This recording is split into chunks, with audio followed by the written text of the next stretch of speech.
గోదావరి జిల్లాల్లో పులస చేపల సీజన్ మొదలైపోయింది. గోదావరికి ఎర్రనీరు వచ్చి చేరుతుండటంతో పులసలు కూడా క్యూ కట్టేస్తున్నాయి. మత్స్యకారులకు ఒకటి అరా అన్నట్టుగా అక్కడక్కడ పులసలు దొరుకుతున్నాయి. అలా దొరికిన పులసల కోసం జనాలు ఎగపడిపోతున్నారు. కేజీ చేప కోసం ఏకంగా వేల రూపాయలు వెచ్చిస్తుంటారు. అయితే పులసల పేరుతో మరో కొత్త దందా జరుగుతుందన్న విషయం మీకు తెలుసా? పులస చేపల పేరు చెప్పి విలస చేపలను అమ్ముతున్నారని టాక్ వినిపిస్తుంది.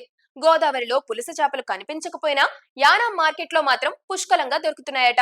యానాం మార్కెట్ లో పులస చేపల గురించి ఆరా తీస్తే కొందరు వ్యాపారులు కోల్కతా, హౌరా నుంచి విలస చేపలను తెచ్చి పులసల పేరుతో అమ్ముతున్నారట. పులస చేపలకు ఉన్న డిమాండ్ ను వీరు సొమ్ము చేసుకుంటున్నారు. ప్రస్తుతం అక్కడ విలస చేపల సైజును బట్టి 600 రూపాయల నుంచి 1300 రూపాయల వరకు పలుకుతున్నాయి.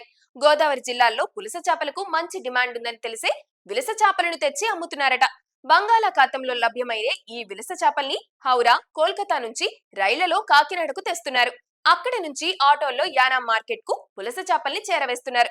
అయితే చూడటానికి రంగు, వాసన ఒకేలా ఉంటుంది. కానీ పులస, విలస చేపల రుచిలో తేడా ఉంటుంది.